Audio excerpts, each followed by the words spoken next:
Hi, Martin Road. It's Mr. Hahn back with you, continuing on with our book, Where the Red Fern Grows. We're getting into it now already at chapter 7. This is a very long chapter, one of the longest ones in the book, so we'll get right to reading. Chapter 7. It seems that the worries and wants of a young boy never cease. Now that I have my pups, another obstacle cropped up. This one looked absolutely impossible. I had to have a coon skin so I could train them. With my 3 little traps and bulldog determination, I set out to trap Mr. Ringtail. For 3 solid weeks, I practically lived on the river. I tried every trick I knew. It was no use. I couldn't catch a wily old raccoon. In desperation, I went to my grandfather. He smiled as he listened to my tale of woe. "Well, we'll have to do something about that," he said. "To train those dogs right, you'll need that coon hide, that's for sure. Now you watch the store while I go over to my tool shed. I'll be right back." After what seemed like an eternity, I saw him coming. He is carrying a brace and a bit, that was all. With a mischievous little smile on his face, he said, "You wouldn't think a fellow could catch a coon with a brace and bit, would you?" I thought he must be kidding, and it made me feel real bad. "Why, Grandpa, you couldn't catch a raccoon in a jillion years with that thing. You just have no idea how smart they are." "Yeah, you can," he said. "You bet your boots on it. Why, when I was a boy, I caught coons on top of coons with one of these little things." I saw Grandpa was serious, and I got interested. He laid down the brace on the counter. He picked up a small paper sack and filled it with about a half full of horseshoe nails. "Now, you do everything exactly as I tell you," he said, "and you'll catch that coon." "Yes, sir, Grandpa. I will do anything to catch a raccoon." "Now, the first thing you need is some bright objects," he said. "The best thing is bright, shiny tin. Cut out some little round pieces, a little smaller than this bit. Do you understand?" I nodded my head. "Now," he said, "go along the river where there's a lot of raccoon tracks. Find a good solid log close by and bore a hole down about 6 inches. Drop in one of the bright pieces of tin in the hole and be sure it's laying right at the bottom." I was all ears. I didn't want to miss one word. Now and then I would glance at him to see if he was kidding me. In a serious voice, he kept on talking. "Now pay close attention," he said, "because this is the main part of the trap." My eyes were as big as a hoot owl's. I listened and looked. He took 4 of those horseshoe nails from the sack. With the thumb and a forefinger on his left-hand side, he made a small O about the size of the bit, which was 1.5 inches in diameter. "Now, let's say this is the hole that you bored in the log," he said. "About 1 inch apart, drive these nails on a slant opposite each other." Holding one of the nails in his right hand, he showed me the right angle. "The ends of the nails will enter the hole about halfway between the top and the piece of tin. Leave an opening between the sharp points big enough for a coon to get his paw through." He asked me if I understood. Again I nodded. "How is this going to catch a coon, Grandpa?" I asked. "It'll catch him all right, and it won't fail. You see, a raccoon is a curious little animal. Anything that is bright and shiny will attract him. He will reach in and pick it up. When his paw closes on the bright object and he starts to pull it out, the sharp ends of the nail will gouge and his paw will actually be caught in the hole." He looked at me. "Well, what do you think of that?" he asked. I closed my eyes and in my mind I could see the funnel-like entrance of the hole and the sharp slanting points of the nails. I could see the coon reaching in for the shiny piece of metal. Naturally, his paw would be much larger when it closed than when he reached in. It would be impossible for it to pass the sharp nails. It all looked pretty good, and I was on point when it hit me. Why, all the coon had to do was open his paw, drop the object, he was free. It all blew up, and I knew my grandfather was playing a joke on me. I stepped back and almost cried. I said, "Grandpa, you're kidding me. This kind of trap couldn't catch a coon. All it'd have to do is open his paw, drop the piece of tin, and he could pull it from the hole." Grandpa started roaring with laughter. This made me feel bad. With tears in my eyes, I started for the door. "Wait a minute," Grandpa said. "I'm not kidding you. Oh, now and then I like to have my jokes. Same as any man, but I meant every word I said." I turned and looked at him. He stopped laughing. "I wasn't laughing at you. I was laughing more at myself than you. I just wanted to see if he was smart enough to see if there was a way the coon could free himself. A fellow wouldn't have to be smart to see that, I said. Grandpa started talking seriously again. You know, he said, a raccoon has more than one peculiarity about him. When I was a boy, I had a pet coon. By watching him, I saw and learned a lot of things. He had a den in an old hollow tree in our front yard. I don't know how many times I'd have to climb that tree and get my mother's scissors, buttons, needles, and thimbles from his den. Why, he'd even carry out forks, knives, and spoons. Anything that was bright and shiny it took to his den. Grandpa stopped talking for a few minutes. I could see a faraway look in his eyes. Once again, he was living in those long ago days. I waited in silence for him to continue with his story. One of the most peculiar things about that coon, he said, were his front feet. He wrapped those little paws around something he would never let go. My mother had an old churn. It was one of those kind with a small hole in the lid for the dasher. She would get through churning, she would take the dasher out to wash it. That crazy coon would climb down on top of the churn, poke his front little hole, and get a fistful of butter. That hole was small, and when he closed his paw, he couldn't get it back out. All he had to do was open it, drop the butter, and he would be free. But you think he would? No, sir. He would carry the churn lid all over the house, squalling and growling. Well, I took everyone in the house to free him. I have to wrap him in a gunny sack or an old coat to pry his claws loose from the butter. Seeing this time after time, it gave me an idea for the trap. Once he reaches in and gets a hold of the tin, he's caught, because he'll just never open his paw. With my confidence restored, it sounded pretty good to me. I was anxious to try out this wonderful plan. I thanked him. Taking the brace and nails, I left the store. By the time I reached home, it was too late in the day to start making my traps. That night, I talked the idea over with Papa. I heard of coons being caught that way, he said, but I never paid much attention to it. Your grandfather should know. He was quite a coon hunter when he was a boy. From what he told me, I said, it never fails. Papa asked if I wanted him to help make my traps. No, I said, I think I can do it myself. I didn't sleep too well that night. I bored holes, drove nails, and found coons practically all night long in my mind. Early the next morning, I went to a trash pile. As I stirred around in the rusty old cans, I thought of another time I had searched for a can. Finally, I found the one I wanted. It was bright and shiny. Everything was going fine until Mama caught me cutting out the circles of tin with her scissors. I always swore she found the biggest switches of any woman in the Ozarks. That time she overdid it. I was almost to the river before it stopped stinging. It wasn't hard to find places for my traps. All along the river, large sycamore logs lay partly submerged in the clear blue water. On one where I could see the muddy little tracks of the ringtails, I bored a hole, dropped in a piece of tin, and drove my nails. On down the river, making my traps, I stopped when I ran out of nails. Altogether, I had 14 traps. That night, Pop asked how I was making out. Oh, I said, I've got 14 of them made. He laughed. Well, you can't ever tell. You may catch one. The next morning, I was up with the chickens. I took my pups with me, as I knew I had a big ringtail trap and I wanted to see it. I was a disappointed boy when I peeked out of the canebrake of my last trap and didn't see a coon. All the way home, I tried to figure out what did I do wrong. I went over to Papa. He put his thinking cap on and thought the situation over. Maybe you left too much scent around when you made those traps, he said. If you did, it'll take a while for it to go away. Now, I wouldn't get too impatient. I'm pretty sure you'll catch one sooner or later. Papa's words perked me up like air does a deflated inner tube. He was right. I had simply left too much scent around the traps. All I had to do was wait till it disappeared and to have my coon hide. Morning after morning, the same old disappointment. No coon. When a week had gone by and no result from my traps, I gave up. What little patience I had was completely gone. I was firmly convinced that coons didn't walk on sycamore logs anymore. And bright shiny objects were about as much effect on them as a coonhound would. One morning, I didn't get up to run my trap line. I stayed in bed. What was the use? It was just a waste of time. When the family sat down to breakfast, I heard my older sister say, Mama, isn't Billy going to get up for breakfast?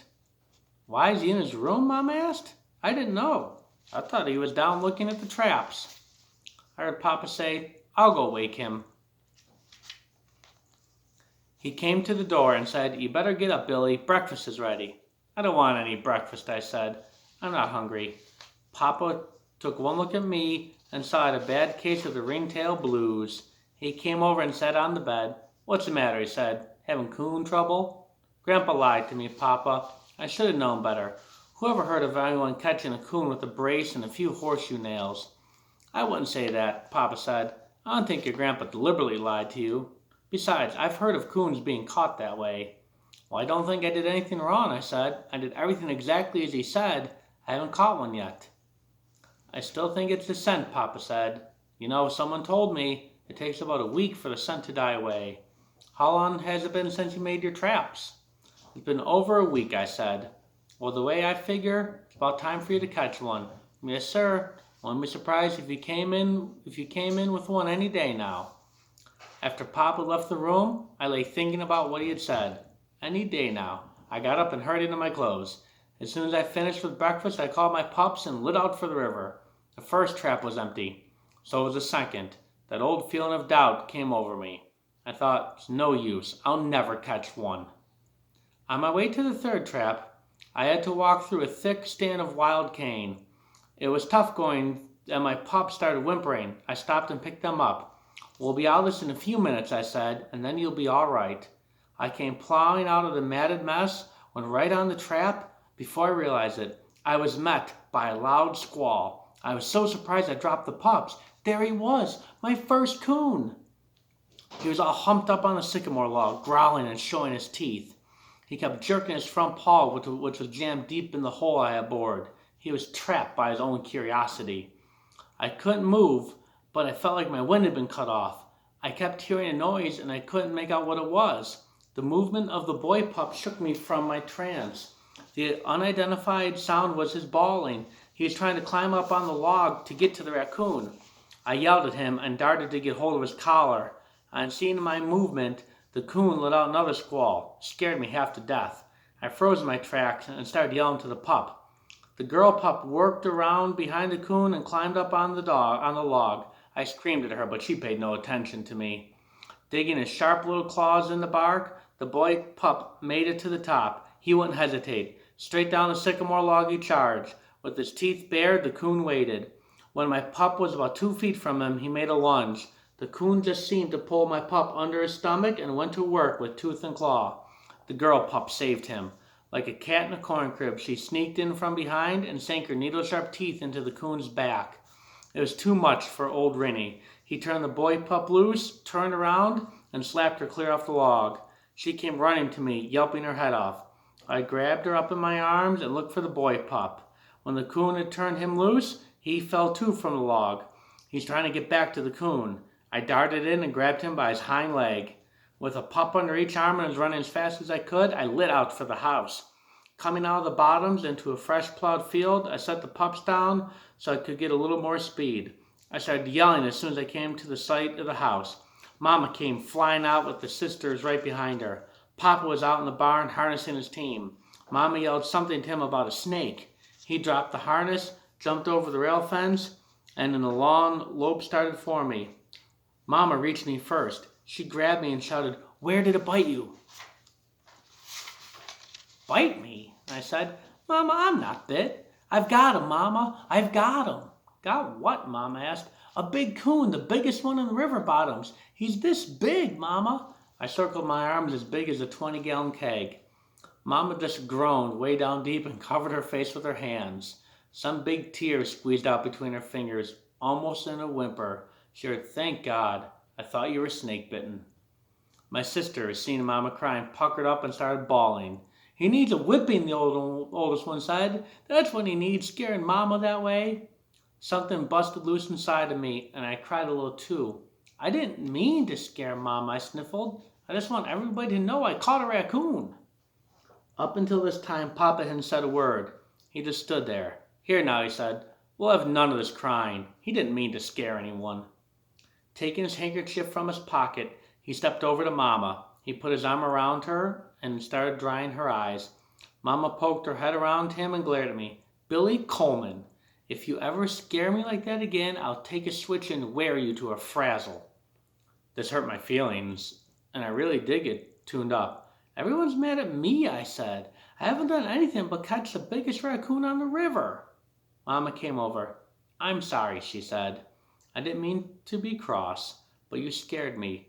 I thought a rattlesnake bit you. Now that that's all settled, Papa said, better get to the raccoon. Looking at Mama, he said, why don't you and the girls go with us? I don't think it'll take long. Mama looked at me, smiled, turned to the girls. Would you like to go? The only answer was a lot of squealing and jumping up and down. On the way, Mama noticed some blood on my shirt. She stopped me and started looking me over. Where'd that come from? Did the coon bite you? No, I said. I didn't get close enough. With a worried look on my shirt, you don't seem to be scratched anywhere. Maybe this is where it came from, Papa said. He reached down and picked up the boy pup. His little black nose was split wide open and was bleeding. I saw a relieved look come from Mama's face. Looking at me, she started shaking her head. I don't know, she said. I just don't know. Did that coon get a hold of the pup? Papa asked. He sure did, Papa, but it wasn't the coon's fault. If it hadn't been for little Ann, he'd have eaten him up. I told him how my dogs had tied into the coon. Papa laughed as he fondled the pup. This dog is going to be a good coon hound, he said, and I mean a real good one. The coon started squalling as soon as he came into sight.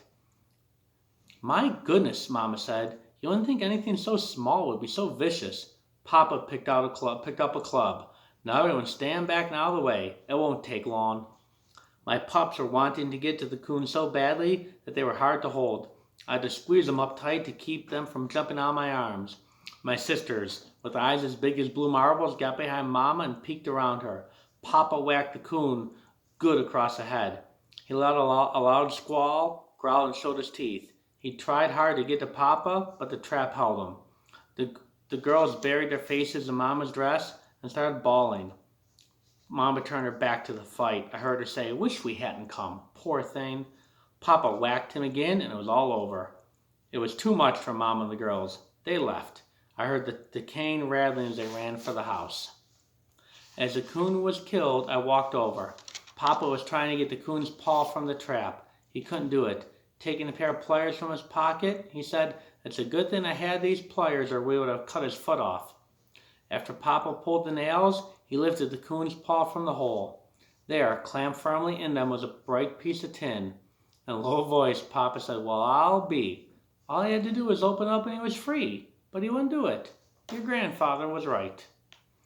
A sorrowful look came over Papa's face as he ran his fingers through the soft yellow hair. Billy, he said, I want you to take a hammer and pull the nails from every one of those traps. It's summertime now, and their fur isn't any good. Besides, I don't think it's very sportsmanlike.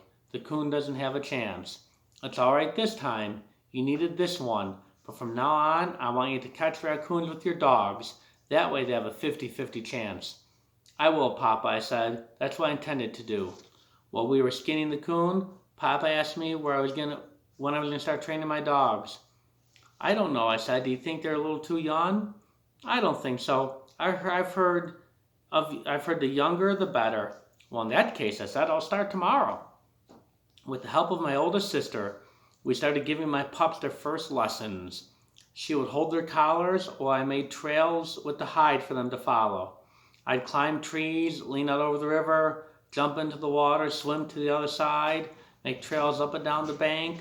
With a long pole and wire, I dragged the hide on top of the rail fences, swinging it through the air. I let it touch the ground 20 or 30 feet away. I did everything that with that hide a coon could do and possibly a lot that they couldn't. It was a beautiful sight to see my pups work those trails. At first they were awkward and didn't know what to do, but they never quit trying. Old Dan would get so eager and excited, he would overrun a trail, then twist it and turn, he'd run straight on, bawling up a storm. It didn't take him long to realize that a smart old coon didn't always run a straight line. Little Ann never outran a trail. She would wiggle and twist, cry and whine, and pretty soon she would figure it out. At first they were afraid of water. I never would admit it, even to myself. I always said that they didn't like to get wet. They would follow the trail to the stream and stop. Sitting down on their rears, they'd cry and beg for help. With a pup under each arm, I'd wade out into the stream and let them down in the cool water. 9 times out of 10, One pup would swim one way and the other would go the opposite way. I had a time with this part of the training, but my persistence had no bounds. It was long until they loved the water. Old Dan would jump out as far as he could and practically knock the river dry. Little Ann would ease herself in and swim like a muskrat for the opposite shore. I taught my dogs every trick I knew and any new ones I heard about. I taught them how to split up on the riverbank to search for the hidden trail, because it was impossible to tell where a coon came out of the water. Sometimes he would swim downstream, the other he would swim upstream. Maybe he would come back to the bank he'd left, or he'd cross to their side. Perhaps he'd stop in the middle of the stream on an old drift. Sometimes he would come out of the water by catching the dangling limbs of a leaning birch climbing up, never touching the bank, or he could come out of the same trail he used to go in and backtrack. He would sometimes crawl up under an undermarked bank into an old muskrat den. One of the favorite tricks of a smart old ringtail is the tree barking trick. This he accomplished by running far up on the side of a tree and using his stout legs for leverage, sprinting 20 or 30 feet before touching the ground. Dumb hounds trail up a tree and start bawling treed. I taught my dogs to circle for a good 100 yards to be sure he was still up before bawling. In order to learn more about coon hunting, I'd hang around my grandfather's store and listen to the stories from the other coon hunters. Some of the tales I heard were long and tall, but I believed every single one of them. I could always tell when Grandpa was kidding me by the twinkle in his eyes. He told me how a coon could climb up right in the fog and disappear up into the stars, and how he could leap on a horse's back and run over the dogs. I didn't care, for I loved to hear all the tall tales. Anything that a coon hair in it, I believed completely. All throughout the summer and into late fall, I trained and went on. Although I was worn down, I was a happy boy, and I figured I was ready for coon hunting. Late one evening, tired and exhausted, I sat down by a big sycamore and called my dogs. "It's all over," I said. "There'll be no more lessons. I've worked hard and I've done my best. From now it's up to you. Hunting season is only a few days away. I'm going to let you rest. I want you to be good shape the night it opens." It was wonderful indeed. I could have heart-to-heart talks with my dogs, and they always seemed to understand. Each question I asked was answered in their own doggish way. Although they couldn't talk in my terms, they had a language all their own, and it was pretty easy to understand. Sometimes I would see the answer in their eyes, and again it would be in the friendly wagging of their tails. Other times I could hear the answer in a low whine, or feel it on the soft caress of a warm flicking tongue, but in some way they would always answer me. Okay, everybody, that was a pretty long chapter. We're already done with 7 chapters of the book, so almost a third of the way done with the book. So I will see everybody tomorrow. Okay, see you then, Martin Road. Bye-bye.